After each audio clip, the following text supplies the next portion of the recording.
Hello বন্ধুরা, good morning good morning good morning.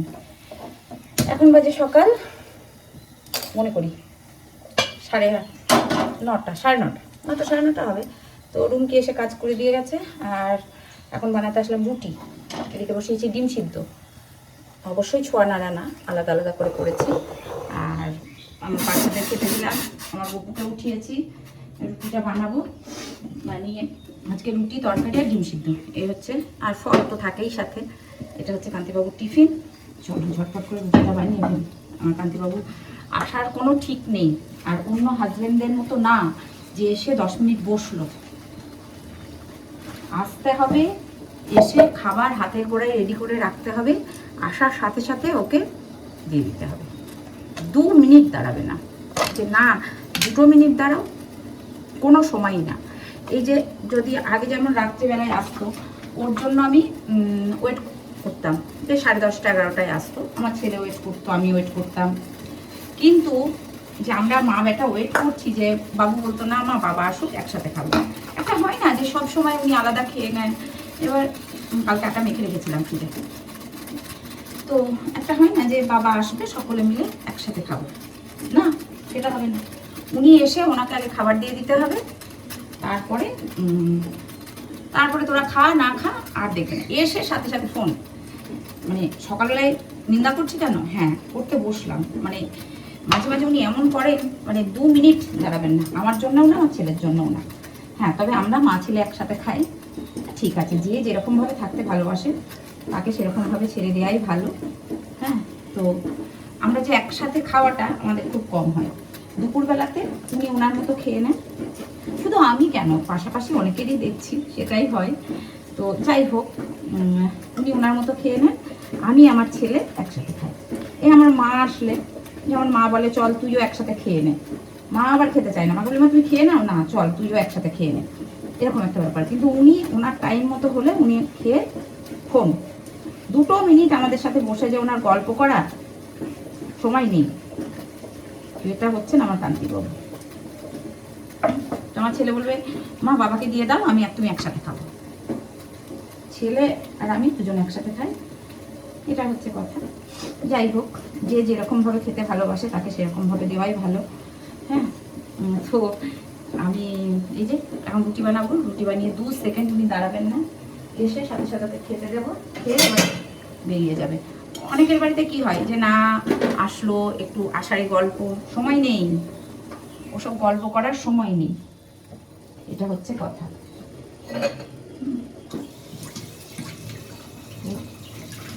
যে যেমন তাকে সেরকম ভাবে নিয়ে চলতে হয়, তাই না? আমি তো সেটা মনে করি। আর তবে হ্যাঁ, যে খেতে দিলাম, যে একবারে জগাখিচুড়ি করে খেতে দেওয়া, সেটাও উনি পছন্দ করেন না। একদম পরিপাটি করে সুন্দর করে গুছিয়ে খেতে দিতে হবে। কালকে এখন ওনার বিছানার ওপরে মানে কি একটা ছিল, গায়ের চাদরটা কি যাই হোক কি একটা ছিল, তো সেটা এখন আমার তুলে রাখা হয়নি, গুছিয়ে রাখা, মানে এসে উনি শোবেন, বিছানাটা আমি সুন্দর করে গুছিয়ে দিই, তো কালকে এখন আমার সেটা করা হয়নি, ছিল বিছানার ওপরে। তো এখনও কেন বিছানাটা আমার পরিষ্কার, মানে উনি ওনার যতটুকু, উনি সবসময় পরিপাটি করে থাকতে ভালোবাসেন। যে ওই যে ঠোকাটা পড়ে থাকলো টেবিলের উপরে, তো আমার কান্তিবাবু একটু ছিমছাম মানুষ, আর আমিও সেটা উনি যেরকমভাবে চান সেরকমভাবে করারই চেষ্টা করি। এখন অভ্যাস হয়ে গেছে, মানে আমার ঢালে আমি ওকে পাল্টাইনি, মানে আমার ঢালে আমি ওকে তৈরি করিনি, আমি ওর ঢালে তৈরি হয়ে গেছি, মানে ওর ছাঁচে আমি তৈরি হয়ে গেছি। উনি যেমন চান, যেমনটি পছন্দ করেন, আমি ঠিক তেমনটি করে করারই চেষ্টা করি। অনেকেই হয় না যে হাজবেন্ডরা মানে বউ যেটা বলবে সেটাই, বউয়ের কথাই শেষ কথা, আমাদের বাড়িতে সেটা না। আমার বাবাও ছিলেন তাই, আমার দাদাও তাই, আমাদের ঋতুর কোনো কথা শুনবে না। হ্যাঁ, ঋতু যদি বলে এটা ডান দিক, দাদা বলবে এটা বাঁ দিক, শুনবে না। আমাদের বাড়ির কোনো পুরুষ মানুষরাই শোনেন না। এবং এমনকি আরেকটা হাসির কথা বলি তোমাদের, আমার মেসোমশাই আছে, টঙ্গির মেসোমশাই, আমার মাসি হয়তো কোনো কথা বললো, মানে আমার বনমাসি, তোমরা তো চেনো আমার বনমাসিকে, আমার বনমাসি কোনো কথা বললো যে হ্যাঁ জানো তো এটা হয়েছে, মাসির কথাটা শুনবে না, বিশ্বাসই করবে না, মানে গুরুত্বই দেবে না মাসিকে। তখন বাইরে মেসোমশাই যদি কোনো বন্ধু বলে জানিস তো এটা হয়েছে, তখন সেই কথাটা মাসিকে এসে আবার বলবে এটা হয়েছে, তো মাসি তখন বলবে তোমাকে তো আমি বললাম এটা এরকম হয় না, মানে বউ ফালতু জিনিস, বউয়ের কথা শোনা যাবে না। আমাদের বাড়ির পুরুষ মানুষরা হচ্ছে এরকম। সে যেই হোক না কেন, আমার বাবা ছিল, আমার মার কোনোদিন কোনো কথার গুরুত্ব দিত না, মানে গুরুত্ব দিত না মানে কি, মানে উনি সব, ওনার কথাই শেষ কথা। আমাদের কান্তিবাবু যেমন, আমাদের বাড়িতে যে কোনো ডিসিশন নেওয়া কান্তিবাবুর কথাতেই শেষ কথা, আর কোনো কথা এদিক ওদিক হবে না। হ্যাঁ, তো আমি আমার ছেলে অত বড় হয়েছে, কলেজে পড়ে, বাবাকে জমের মতো ভয় পাই। কিন্তু আমার ছেলে তো সেরকম কিছু করে না, তবুও বাবা বলেছে মানে এটা একদম ঠিক, বাবার ইয়েতে কোনোদিনও বিরুদ্ধে যাবে না। আমি আমার মানে যে যেরকম নিয়ে থাকতে ভালোবাসে। অনেক পুরুষ মানুষকে দেখেছি, আমার নিজের চোখেই দেখা, কিছু কিছু পুরুষ মানুষ আছে যারা বউ যদি বলে পশ্চিম দিকে সূর্য ওঠে, ও আচ্ছা পশ্চিম দিকে সূর্য ওঠে, হ্যাঁ হ্যাঁ হ্যাঁ চলো ঠিক আছে। আমাদের পরিবারে সেটা হয় না। আমার চোখের সামনেই দেখছি কিছু কিছু পুরুষ মানুষ আছে যারা রুটি বানায়, সবজি বানায়, বউয়ের কাপড় কাচে, ইয়ে করে, সব করে। হ্যাঁ করতে হয়, কোন টাইমটাই করতে হয় বলো তো, যখন বউ অসুস্থ হয়ে গেল বা কিছু হলো। কিন্তু এটা আমিও মেনে নিতে পারি না যে বউ বসে থাকবে আর হাজবেন্ডকে দিয়ে এসব বাড়ির কাজ করায় কিছু। আমি এখন যেমন কাজ করতে আর পারছি না, মানে আমার নিজের ফিজিক্যাল একটু প্রবলেম হচ্ছে, তো তাই বলে যে আমার কান্তিবাবুকে দিয়ে কাজ করাবো বা আমার ছেলেকে দিয়ে কাজ করাবো এমনটা নেই। আমি পারছি না, ওই জন্য আমার রোগী এখন এসে পড়ে গেছে। যাই হোক, এটা হচ্ছে আমার মত, সবার মত আর আমার মত আলাদা।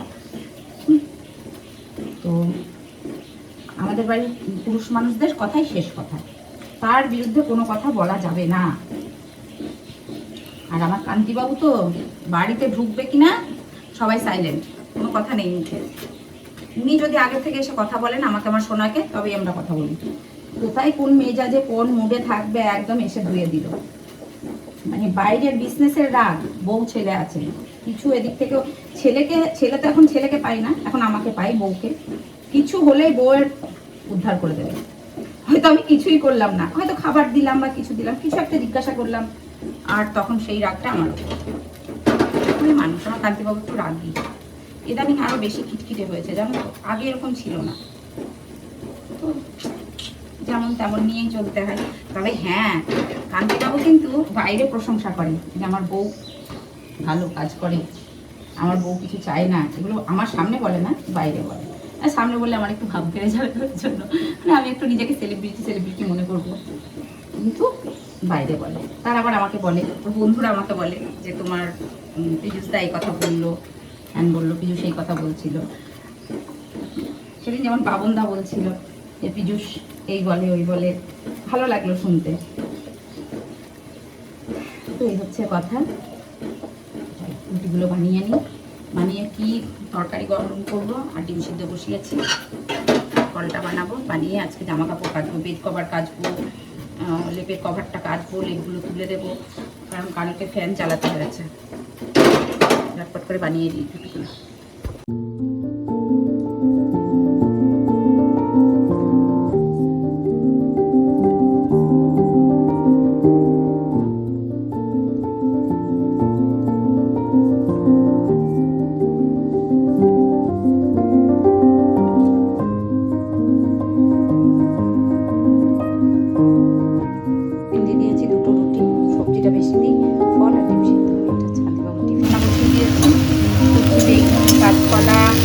তারপরে পটলের পাতা দিয়ে তরকারি, আর বাঁধাকপি করবো, বাঁধাকপি কেটে রেখেছি, ভাত দিয়েছি, আর সিঙ্কে কিছু বাসন রয়েছে সেগুলো ধোবো, বাঁধাকপি কেটেছি, দিয়েছে, মাছ করবো, পাতলা মাছের ঝাল করবো, এগুলো সব তুলেছি। আর কিছু কাচতে দিয়েছি, আজকের হাতে কাছি মেশিনেই দিয়েছি, অনেক কাচার আছে আজকাল। এমনিতে আমার তলপেটটা একটু ব্যথা করছে, তো ডক্টর ওই জন্য কাছাকাছি করতে বারণ করেছিল, তো তার জন্য আজকে মেশিনে দিয়েছি। আর বিছানার অবস্থা এই ঘরে দুটো চাদর তুলে দিয়েছি, সব মোছামুছি করলাম, ওগুলো কাঁচা জামা কাপড়, বালিশ টালিশগুলো, এই যে লেপটা তুলতে হবে, লেপটা এখানে পড়ে রয়েছে, এই ঘরের চাদরও তুলেছি, তো অবশ্যই বালিশ টালিশ সব তুলে দিয়েছি।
শুভ দুপুর বন্ধুরা। ফাইনালি এখন আমার সব কমপ্লিট।